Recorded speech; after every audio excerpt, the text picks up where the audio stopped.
The inner conflict. Why the flesh resists a spirit-led life. Every genuine spiritual journey begins not with peace, but with conflict. Long before external resistance appears, before criticism from others or challenges from the world, the real battle unfolds silently within. It is a struggle that few openly discuss and even fewer fully understand, the tension between the flesh and the spirit. This inner conflict is not a sign of failure, it is evidence of awakening.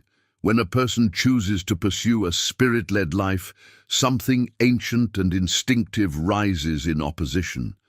The flesh resists, not because it is evil in itself, but because it fears loss of control. A spirit-led life demands surrender. It asks the individual to loosen their grip on impulses, habits, comforts, and identities that once felt natural. The flesh thrives on predictability, immediate gratification, and self-preservation. The spirit, however, moves toward discipline, patience, obedience, and transformation. These two forces operate under entirely different principles, and when they collide, tension is inevitable. Many believers feel confused by this struggle. They wonder why spiritual growth feels harder than expected, why moments of clarity are followed by intense resistance, and why progress often triggers discomfort rather than relief. Some interpret this friction as a sign they are doing something wrong, when in truth, it often means they are finally moving in the right direction. The resistance of the flesh is not random, it is reactive. It emerges precisely when the spirit begins to lead.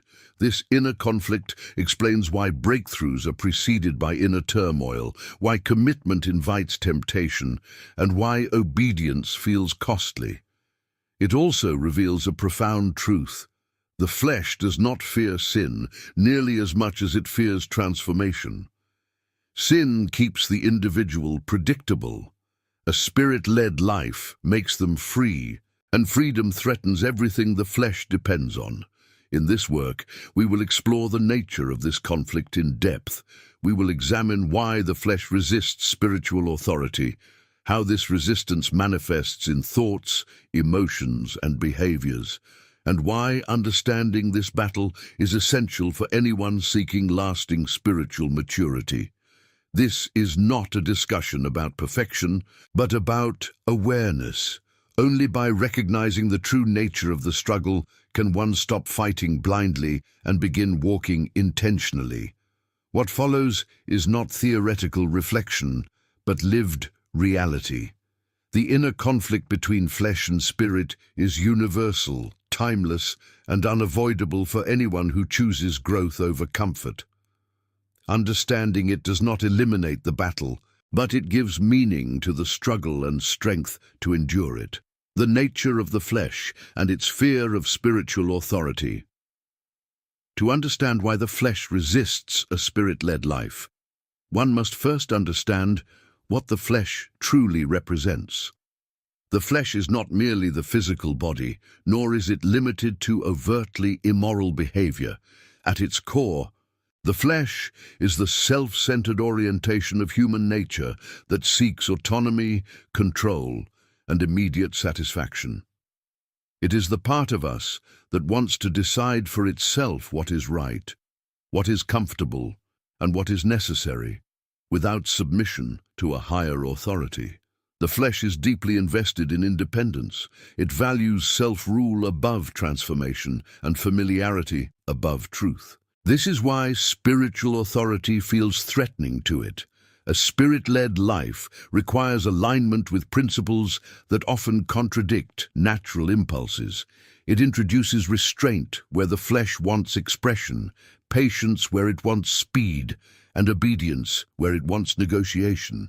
From the perspective of the flesh, this feels like loss, even though it is actually liberation. One of the greatest misconceptions is believing that the flesh only resists obvious moral change.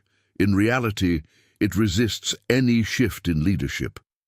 Even noble intentions can be driven by the flesh if they preserve self-control. The flesh does not mind spirituality as long as it remains symbolic, intellectual, or performative. What it resists is submission. The moment spirituality demands surrender, discipline, or sacrifice, resistance intensifies. This resistance often disguises itself as reason. The flesh argues convincingly. It questions timing, fairness, and necessity. It suggests moderation when radical obedience is required and comfort when endurance is needed. It does not always say no outright. Instead, it delays, rationalizes, and reframes. This is why inner conflict can feel confusing. The resistance does not always appear sinful. It often appears sensible. Another reason the flesh resists spiritual authority is fear of exposure. A spirit-led life brings light into hidden places. It confronts motives, patterns, and attachments that have long gone unquestioned. The flesh thrives in ambiguity and self-justification. Spiritual authority demands honesty, and honesty dismantles the narratives the flesh uses to protect itself. When the spirit leads, excuses lose power, and accountability becomes unavoidable. The flesh also fears loss of identity. Many people unconsciously define themselves by their struggles, habits, and emotional reactions. A spirit-led life threatens these identities by offering transformation. If change is possible, then the stories used to explain stagnation collapse. The flesh resists this, not because it prefers suffering, but because it fears the unknown more than it dislikes discomfort. This is why resistance often intensifies at moments of clarity. When a person gains spiritual insight, makes a commitment, or experiences renewal, the flesh responds with heightened temptation, emotional volatility, or doubt. This is not coincidence. The flesh recognizes a shift in authority and attempts to reassert control. It senses that its dominance is being challenged. Understanding this dynamic reframes the struggle. The presence of resistance does not mean the spirit is weak. It means it is active. The conflict itself becomes evidence of growth. Without this awareness, individuals may misinterpret resistance as failure and retreat into old patterns. With awareness, resistance becomes a signal to persevere. A spirit-led life is not about suppressing the flesh through sheer willpower, but about repositioning authority. The flesh does not disappear. It is disciplined. It no longer dictates direction, but responds to it. This process is gradual and often uncomfortable, but it is the foundation of spiritual maturity. Until authority shifts, conflict remains constant. When authority is established, conflict becomes training rather than chaos. The inner conflict, then, is not an obstacle to spiritual life. It is the proving ground. Every moment of resistance is an invitation to choose which voice will lead. The flesh resists because it senses it is no longer in charge. The spirit leads not by force, but by consistency, clarity, and surrender. Understanding this truth transforms the battle from a source of shame into a path of growth. If this message resonates with you and you want to continue exploring the deeper truths of spiritual growth, inner discipline, and transformation, subscribe to the channel now. Your journey doesn't end here. It begins with understanding. How the flesh uses comfort, fear, and habit to undermine a spirit-led life. The flesh rarely confronts the spirit openly. It does not usually announce rebellion in clear or dramatic terms. Instead, it operates subtly, using comfort, fear, and habit as its primary tools of resistance. These mechanisms are effective precisely because they feel familiar, reasonable, and safe. The flesh understands that direct opposition often fails, but quiet persuasion succeeds. By shaping what feels normal and desirable, it slowly redirects the believer away from a spirit-led life without ever demanding an explicit rejection of it. Comfort is one of the flesh's most powerful strategies. The flesh equates comfort with security and interprets discomfort as danger. A spirit-led life, however, frequently disrupts comfort. Growth requires leaving familiar patterns, questioning old assumptions, and embracing uncertainty. The flesh responds to this disruption by amplifying the appeal of ease. It suggests rest when perseverance is needed, distraction when focus is required, and indulgence when discipline is forming. None of these suggestions appear inherently wrong, which makes them especially dangerous. Comfort becomes resistance when it replaces obedience. The flesh frames obedience as unnecessary strain and portrays discipline as excessive. It convinces the individual that growth can wait, that urgency is unhealthy, and that intensity is imbalance. Over time, this logic dulls spiritual sensitivity. What once felt urgent begins to feel optional. What once stirred conviction becomes negotiable. The Spirit's call grows quieter, not because it has weakened, but because comfort has filled the space where response once lived. Fear is the second major weapon the flesh employs. While comfort keeps a person stationary, fear keeps them from moving forward. The flesh magnifies potential loss and minimizes potential growth. It asks questions designed to paralyze. What if you fail? What if obedience costs too much? What if change isolates you? These questions rarely demand answers. Their purpose is hesitation. Fear thrives in uncertainty, and a spirit-led life always involves stepping into what cannot be fully controlled or predicted. The flesh presents fear as wisdom. It disguises caution as discernment and doubt as intelligence. It warns against being too radical or too extreme, subtly implying that wholehearted obedience is irresponsible. This fear-based logic appeals strongly to the rational mind, especially in moments when spiritual conviction outpaces visible evidence. The flesh insists on guarantees before obedience, but the Spirit calls for trust without them. This difference in approach creates constant tension. Habit is the third and perhaps most underestimated tool of resistance. Habits form the invisible architecture of daily life. They shape behavior long before conscious decisions are made. The flesh invests deeply in habit because habit reduces the need for intention. When actions become automatic, authority is no longer questioned. A spirit-led life, however, requires awareness. It demands intentionality where habit prefers autopilot. The flesh resists spiritual growth by anchoring the individual to familiar routines, even when those routines no longer serve their highest good. It whispers that change is unnecessary because this is how things have always been. Habit creates a false sense of identity, convincing people that patterns are personality traits and behaviors are destiny. When the Spirit begins to challenge these assumptions, resistance emerges not as anger, but as fatigue. The individual feels tired at the thought of change, overwhelmed by the effort required to break patterns that feel natural. Comfort, fear, and habit often work together. Comfort rewards the avoidance of challenge. Fear justifies the avoidance with imagined consequences. Habit reinforces the avoidance by making it routine. Over time, this combination creates spiritual stagnation that feels stable but lifeless. The individual may still believe, still participate, still desire growth, yet feel strangely stuck. This state is particularly deceptive because it lacks obvious rebellion. The flesh is not rejecting spirituality, it is neutralizing it.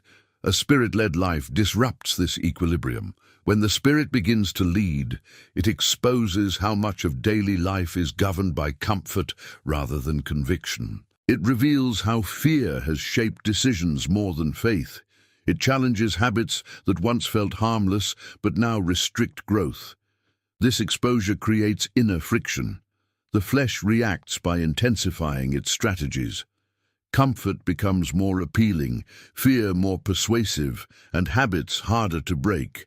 This is why moments of spiritual awakening are often followed by periods of increased resistance. The flesh senses that its influence is being threatened and responds by reinforcing the very patterns the Spirit is trying to dismantle. Old desires resurface, distractions multiply, and excuses feel more convincing. Without understanding this dynamic, individuals may conclude that awakening was an illusion or that they are regressing. In truth, they are encountering resistance precisely because change is occurring. Breaking this cycle requires discernment rather than force. Attempting to overpower the flesh through sheer will often leads to frustration because the flesh thrives on emotional reaction.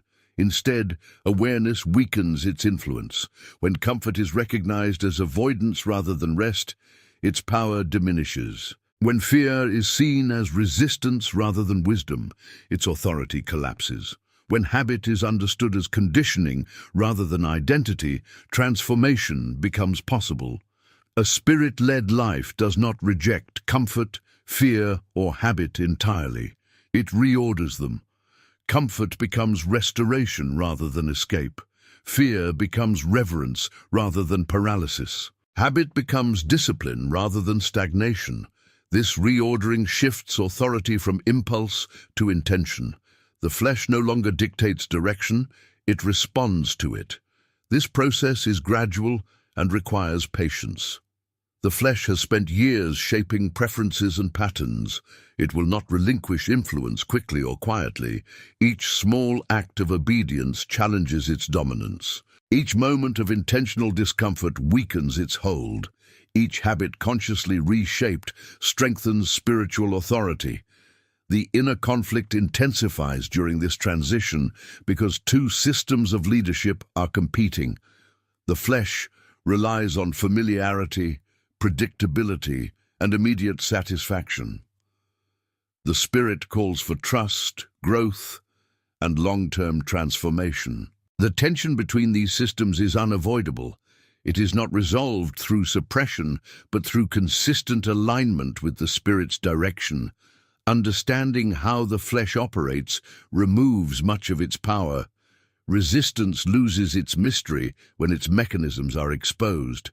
Comfort no longer automatically equals safety. Fear no longer automatically equals wisdom. Habit no longer automatically equals identity. This clarity empowers the believer to choose response over reaction, intention over impulse, and growth over stagnation. A spirit-led life is not sustained by intensity alone, but by daily alignment. Each decision, no matter how small, either reinforces the authority of the flesh or strengthens the leadership of the spirit. The inner conflict becomes manageable when it is recognized as a process rather than a failure. Every moment of resistance is an opportunity to practice discernment and reaffirm direction. The flesh resists because it thrives on unconscious living. The spirit leads by awakening awareness. As awareness increases, resistance becomes less effective. The struggle does not disappear, but it changes in nature. It becomes a training ground rather than a battleground, shaping character rather than draining strength. If this teaching is helping you understand your inner struggles and walk with greater clarity, subscribe to the channel now.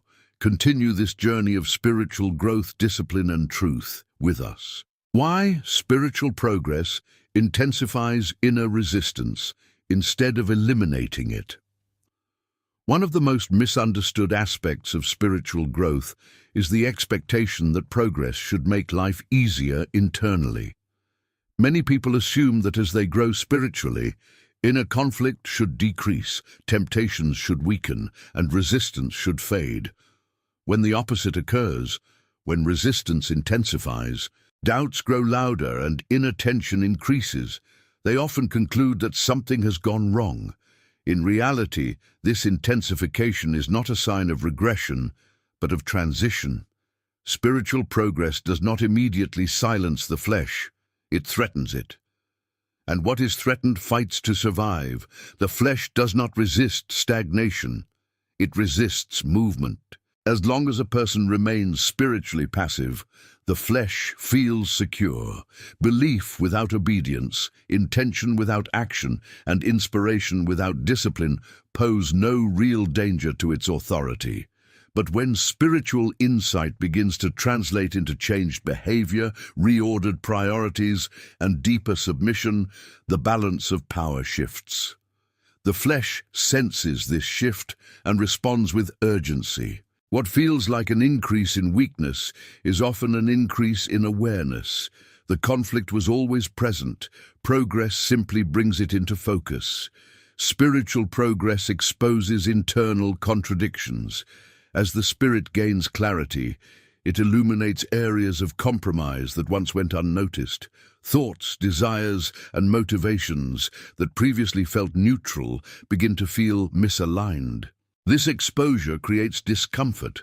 The flesh interprets this discomfort as threat and attempts to restore equilibrium by pulling the individual back toward familiar patterns. This is why growth often feels destabilizing before it feels strengthening. Old structures are being dismantled, but new ones have not yet fully formed. Another reason resistance intensifies during progress is that spiritual growth disrupts identity. Many people unknowingly define themselves by their struggles, wounds, or patterns. When growth begins, these identities come into question. If healing is possible, then victimhood loses its permanence. If discipline is achievable, then excuses lose their authority. If transformation is real, then the stories used to justify stagnation collapse. The flesh resists this identity shift because it fears the loss of narrative control. It would rather remain predictably broken than risk becoming something unfamiliar. Progress also introduces responsibility. Spiritual maturity brings greater awareness, and awareness brings accountability. The flesh prefers ignorance because ignorance allows avoidance. When a person knows better, choices carry weight. This added responsibility feels heavy at first. The flesh responds by trying to numb awareness through distraction, indulgence, or emotional overwhelm. It attempts to blur clarity so that responsibility feels optional again. This is not laziness, it is self-protection at work. Inner resistance intensifies because the flesh understands something critical. Once authority fully shifts, it cannot easily be reclaimed. Early in the spiritual journey, authority is still contested. The flesh still believes it can negotiate, delay, or compromise. As progress continues, those options diminish. Clear boundaries replace ambiguity.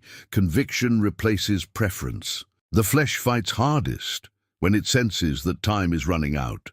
This is why periods of deep spiritual insight are often followed by seasons of inner turbulence. Sleep becomes restless, emotions feel volatile, old temptations resurface unexpectedly, doubts appear with new intensity. None of this means the insight was false. It means the insight was powerful enough to disrupt the existing order. Resistance is proportional to impact. Small truths provoke little reaction. Transformative truths provoke war. Another layer of this conflict lies in the difference between intention and integration. Spiritual progress often begins in the mind and heart, but integration happens in behavior. There is a gap between knowing what is true and living it consistently. The flesh exploits this gap. It highlights inconsistencies and uses them to generate shame. It says, if you were really changing, this wouldn't still be hard. This logic is deceptive. Difficulty does not disprove change. It confirms that change is underway. The flesh also resists progress by manipulating time perception. It exaggerates the length of the journey and minimizes the value of incremental growth. It whispers that progress is too slow to matter, that effort is wasted, and that setbacks invalidate gains. This distortion discourages perseverance. The spirit, by contrast, works patiently. It values faithfulness over speed and depth over immediacy. The clash between these temporal perspectives creates tension. The flesh wants quick relief. The spirit builds lasting transformation. As progress continues, spiritual sensitivity increases. This heightened sensitivity makes resistance feel more intense because the individual is no longer numb to it. Early in the journey, many internal conflicts went unnoticed simply because awareness was low. Growth sharpens perception. Thoughts are examined, motives are questioned, reactions are observed. What once passed without notice now demands response. This can feel overwhelming at first, but it is a sign of maturation, not dysfunction. The flesh interprets heightened sensitivity as vulnerability and tries to dull it. It pushes toward emotional extremes, either overstimulation or apathy. It encourages distraction, noise, and busyness to drown out inner clarity. It may also provoke guilt and self-criticism, attempting to convince the individual that awareness is a burden rather than a gift. The spirit, however, uses sensitivity as a tool for alignment. It invites stillness, reflection, and intentional response. Progress also changes the nature of temptation. Early temptations are often obvious and external. As growth occurs, temptations become subtler and more internal. Pride replaces insecurity, control replaces chaos, spiritual language replaces honest struggle. The flesh adapts, it does not disappear, it evolves. This evolution can be unsettling because temptations feel less recognizable. What once looked clearly wrong now looks almost right. Discernment becomes essential. This stage of the journey requires a shift in strategy. Willpower alone is insufficient. The battle is no longer about avoiding obvious failure, but about maintaining alignment amid nuance. The flesh thrives in gray areas. The spirit leads with clarity. Progress requires learning to recognize not just what is harmful, but what is misaligned. This level of discernment develops only through sustained engagement with the inner conflict, not avoidance of it. The intensification of resistance also serves a refining purpose. It reveals what truly governs behavior under pressure. Comfort can mask allegiance. Ease can conceal immaturity. Resistance strips these illusions away. When obedience costs something, motivation becomes visible. When discipline requires sacrifice, commitment is tested. The conflict becomes a mirror, reflecting the true state of the inner life. This does not mean the journey becomes endlessly harder. Over time, something shifts. While resistance may not disappear, its authority weakens. The flesh still reacts, but it no longer dominates. The spirit's voice grows steadier. Decisions become clearer. Recovery from setbacks becomes quicker. The conflict transitions from chaos to training. What once felt like constant struggle becomes structured discipline. Understanding this process prevents discouragement. It reframes resistance as confirmation rather than condemnation. The believer learns to interpret inner turbulence not as failure, but as feedback. Resistance signals where growth is occurring. It highlights areas of transition. It reveals where authority is shifting. With this perspective, the journey becomes less emotionally volatile. The individual no longer panics at resistance, but engages it with intention. Spiritual progress, then, does not eliminate inner conflict. It transforms its function. The conflict moves from being an obstacle to becoming an instrument. Each moment of resistance becomes an opportunity to practice discernment, reaffirm alignment, and deepen trust. The flesh loses power not through suppression, but through consistent non-compliance. The spirit leads not through force, but through clarity and persistence. This understanding anchors the believer during difficult seasons. When resistance intensifies, they no longer ask, "What am I doing wrong?" but "What is being transformed?" This shift in questioning changes everything. It replaces fear with curiosity, shame with awareness, and confusion with purpose. The journey becomes sustainable because it is grounded in truth rather than expectation. A spirit-led life is not defined by the absence of struggle, but by the direction of obedience. Progress is measured not by how little resistance one feels, but by how consistently one chooses alignment despite it. The flesh resists because it is losing ground. The spirit leads because it is gaining authority. This tension is not a flaw in the process, it is the process itself. If this teaching is helping you reinterpret your inner battles and walk with greater clarity and endurance, subscribe to the channel now. Continue this journey of truth, discipline, and spiritual maturity with us. The psychological and spiritual cost of letting the flesh lead. When the flesh maintains authority over a person's inner life, the cost is rarely immediate or obvious. It accumulates quietly, shaping perception, eroding clarity, and distorting motivation over time. Many people assume that letting the flesh lead simply results in occasional moral failure or lack of discipline. In reality, the consequences are far deeper.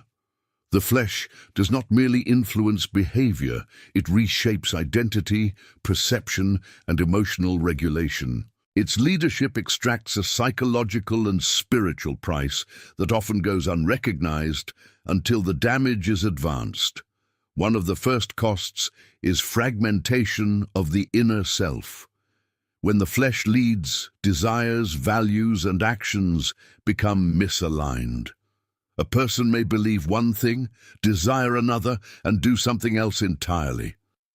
This internal division creates chronic tension. The mind knows what is right, but the will resists it. Over time, this tension produces exhaustion. Decision-making becomes draining because every choice requires negotiation between competing impulses. The individual feels tired without understanding why. This is not physical fatigue, it is the weariness of living without internal coherence. This fragmentation also weakens self-trust. When a person repeatedly violates their own convictions, they begin to doubt their ability to change. Promises to themselves feel hollow. Intentions lose credibility. The flesh thrives in this environment because diminished self-trust reduces resistance. When people no longer believe they can live differently, they stop trying. The flesh does not need to fight obedience if obedience is no longer expected. Another cost is emotional instability. The flesh is reactive by nature. It responds to immediate stimuli rather than long-term truth. When it leads, emotions become drivers instead of signals. Feelings dictate decisions, moods define reality, and temporary states are mistaken for permanent truths. This leads to cycles of overreaction, followed by regret. Anger flares quickly, desire overwhelms discernment, discouragement feels final. Without spiritual leadership to anchor emotions, the inner life becomes volatile. Over time, this volatility creates anxiety. The flesh promises control, but delivers unpredictability. Because it is driven by impulse, it cannot provide consistency. The individual lives in anticipation of the next emotional surge, the next temptation, the next internal collapse. Even moments of pleasure are tinged with unease because they are unsustainable. The flesh offers relief without resolution, stimulation without stability. Anxiety becomes the background noise of the inner life. Another profound cost is the erosion of meaning. A spirit-led life is oriented around purpose that transcends immediate satisfaction. When the flesh leads, life becomes centered on short-term relief. Decisions are evaluated based on how they feel now, rather than what they build over time. This gradually empties experiences of significance. Pleasure loses depth, achievement feels hollow, rest becomes escapism rather than renewal. The individual may remain busy and stimulated, yet feel strangely unfulfilled. This erosion of meaning often leads to compulsive behavior. When purpose is absent, stimulation becomes a substitute. The flesh seeks intensity to compensate for emptiness. This can manifest as overconsumption, distraction, or obsession. None of these behaviors are inherently extreme at first. They become problematic because they are used to numb discomfort rather than address its source. The flesh prefers numbing to transformation. It dulls pain without healing it. Spiritually, the cost is even greater. When the flesh leads, sensitivity to truth diminishes. Conviction becomes irritation. Stillness feels uncomfortable. Reflection feels threatening. The inner voice that once guided gently now feels distant or silent. This is not because the spirit has withdrawn, but because its signals are being ignored. Over time, ignored signals weaken. Awareness dulls. Discernment fades. The individual may still believe intellectually, but their inner responsiveness is compromised. This spiritual dullness often expresses itself as cynicism. The flesh resists vulnerability, and cynicism provides protection. It questions sincerity, mocks devotion, and minimizes conviction. Cynicism feels intelligent, but it is defensive. It shields the individual from disappointment by lowering expectation. Spiritually, it is corrosive. It replaces openness with suspicion and wonder with control. A cynical heart is difficult to lead because it has already decided not to trust. Another cost is the distortion of identity. When the flesh leads, people define themselves by their impulses, wounds, or limitations. Statements like, "This is just how I am," become shields against change. Identity becomes fixed around patterns rather than possibility. This rigidity creates despair. If identity is static, growth feels impossible. The spirit calls people toward becoming, but the flesh insists on remaining. This tension can produce hopelessness when left unresolved. Relationships also suffer under flesh leadership. Reactivity damages trust. Self-centered desire distorts connection. When the flesh leads, relationships are evaluated based on what they provide rather than what they cultivate. People become means to emotional regulation rather than partners in growth. This leads to cycles of attachment and withdrawal, intensity and distance. Genuine intimacy requires self-regulation and sacrifice, both of which the flesh resists. Psychologically, living under flesh authority creates chronic inner conflict without resolution. The individual feels torn, but lacks a framework to integrate opposing impulses. This unresolved conflict often manifests as irritability, numbness, or restlessness. The person may seek external solutions, new environments, new relationships, new routines, without addressing the internal authority structure that remains unchanged. Wherever they go, the conflict follows. Spiritually, the greatest cost is stagnation. Potential remains unrealized. Calling remains unexplored. Not because it was unattainable, but because authority was never surrendered. The flesh does not want destruction. It wants comfort. It prefers a manageable, predictable life over a meaningful, transformed one. It would rather the individual remain spiritually inactive than risk growth that demands surrender. This stagnation often feels safer than growth, but it carries a hidden grief. On some level, the individual senses that something is missing. This awareness may surface during moments of quiet or crisis. Regret is not always about what was done wrong. It is often about what was never attempted. The flesh fears this awareness and quickly distracts from it. But the grief remains, waiting to be acknowledged. Letting the flesh lead does not make life easier. It makes it smaller. It reduces the range of experience, depth of connection, and clarity of purpose available to the individual. It narrows vision to what is immediately manageable and strips life of its transcendent dimension. The spirit offers a wider horizon, but it requires trust to follow. Recognizing these costs is not meant to produce shame, but clarity. Many people live under flesh authority without realizing it, assuming their inner struggles are inevitable. Understanding the true cost creates motivation for change. It reframes discipline not as deprivation, but as liberation. It reveals that surrender is not loss, but realignment. A spirit-led life does not eliminate struggle, but it redeems it. The energy once spent managing impulses is redirected toward growth. Emotions become guides rather than tyrants. Identity becomes dynamic rather than fixed. Meaning deepens. Anxiety lessens because authority is clear. The inner life gains coherence. Decisions align with values. Integrity becomes possible.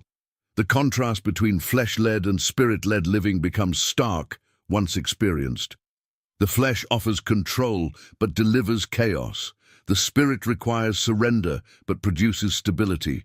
This realization often marks a turning point. The individual no longer asks whether discipline is worth it, but whether continued fragmentation is sustainable. The inner conflict exists because two authorities are incompatible.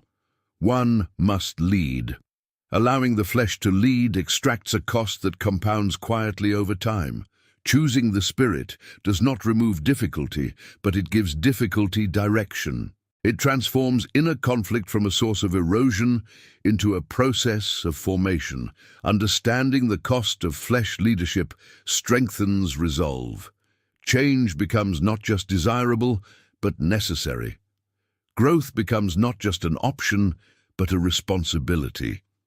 The journey toward a spirit-led life begins when the individual recognizes that comfort without coherence is too high a price to pay.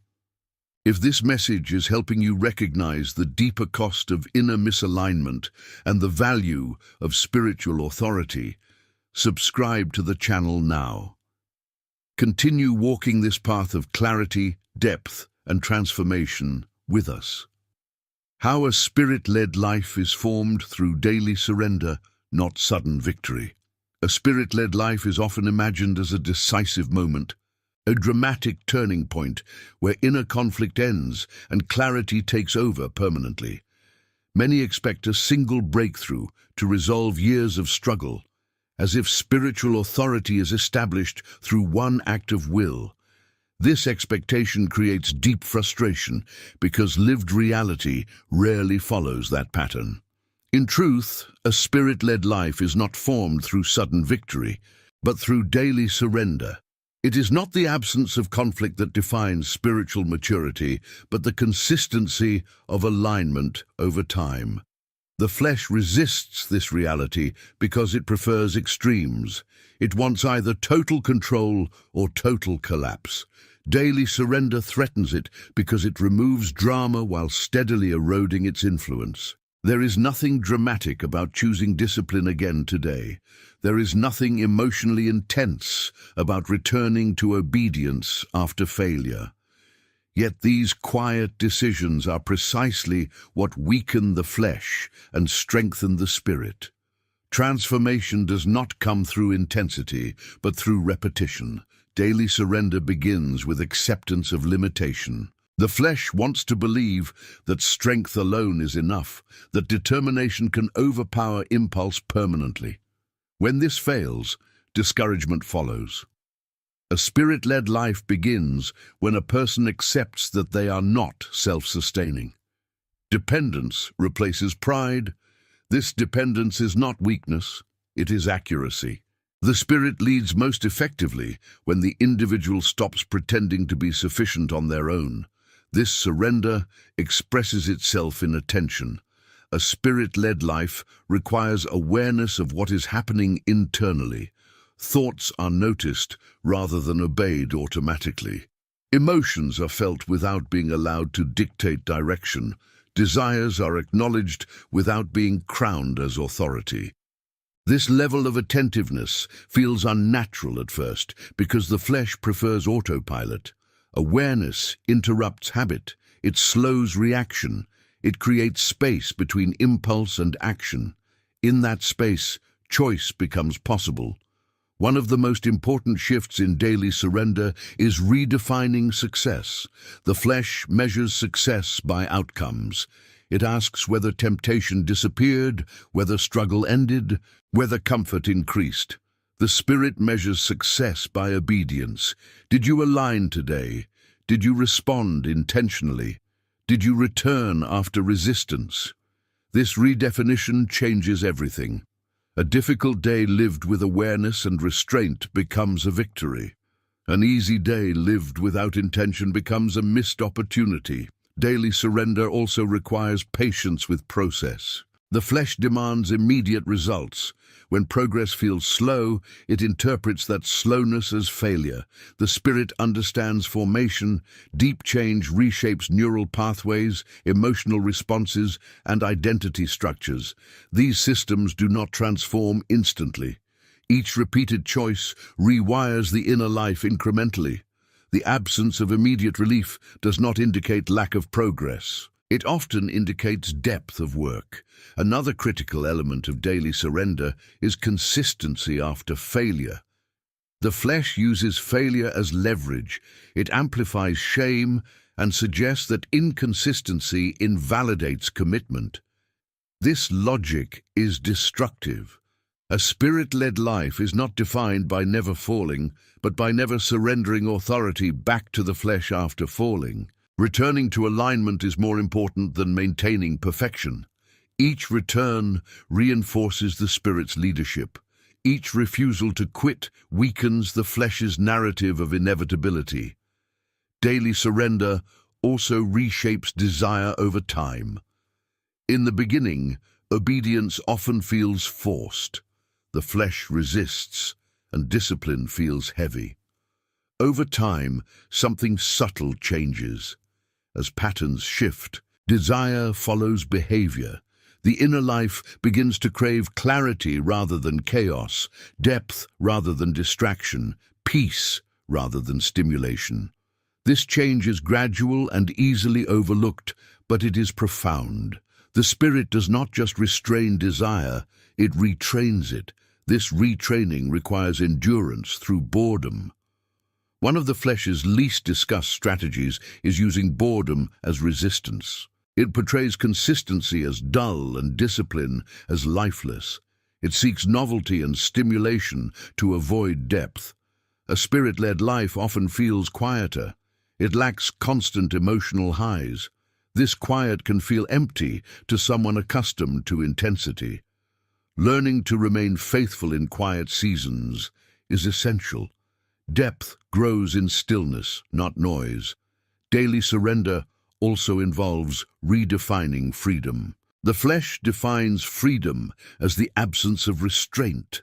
The spirit defines freedom as the presence of alignment. Under flesh leadership, freedom produces chaos. Under spiritual authority, restraint produces peace. This inversion takes time to internalize. Early on, discipline feels like loss. Later, it feels like relief. The mind no longer negotiates endlessly. Decisions simplify. Energy previously spent resisting truth is freed for meaningful engagement. Another aspect of daily surrender is humility toward growth. A spirit-led life does not make a person superior. It makes them honest. Awareness of inner conflict increases compassion for others.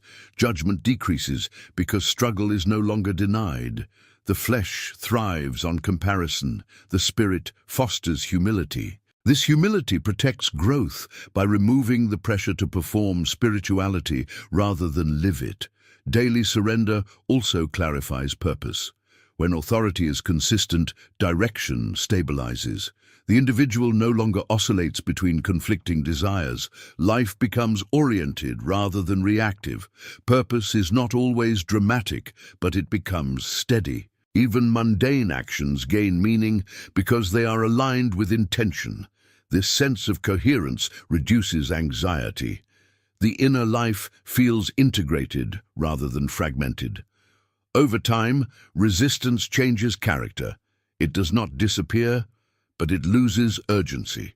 The flesh still reacts, but its reactions are predictable and less persuasive. The individual recognizes familiar patterns and responds without panic. The battle becomes less emotional and more disciplined. What once felt overwhelming becomes manageable. This is not because the flesh is gone, but because authority is established. Daily surrender also deepens trust. Each act of obedience without immediate reward builds confidence in the process. The individual learns that alignment produces long-term stability even when short-term discomfort remains. Trust replaces control. This trust is not blind, it is experiential. It grows from repeated evidence that the Spirit's leadership produces coherence and life. A Spirit-led life formed through daily surrender is resilient. It does not collapse under pressure because it was not built on emotion. It does not depend on constant motivation because it is sustained by structure. This resilience allows growth to continue even in difficult seasons. Faithfulness replaces intensity as the engine of transformation. The flesh resists this kind of life because it cannot compete with consistency. It thrives on extremes, but weakens under steady alignment. Each day of surrender reduces its influence slightly. Over months and years, these reductions accumulate into profound change. The individual may not notice transformation daily, but one day they realize they are no longer governed by the same impulses. Their inner life feels quieter, clearer, and more grounded.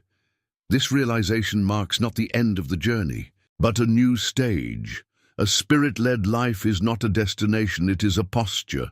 Authority must be reaffirmed daily. Surrender remains necessary because growth continues, but the fear that once accompanied surrender fades. Obedience no longer feels like loss, it feels like home. The inner conflict never fully disappears, but it no longer defines identity. The individual understands its role. Resistance becomes information rather than threat. Struggle becomes training rather than condemnation. The flesh loses its power to deceive because its patterns are known. A Spirit-led life is ultimately formed not through dramatic moments, but through thousands of quiet choices. These choices rarely attract attention. They often go unnoticed by others, but they reshape the inner world completely. They create coherence where there was fragmentation, peace where there was volatility, and purpose where there was confusion. This is the truth the flesh resists most, that surrender does not weaken the self, it clarifies it. Authority does not erase identity, it refines it. Discipline does not suffocate life, it frees it. The Spirit leads not by force, but by invitation, repeated daily.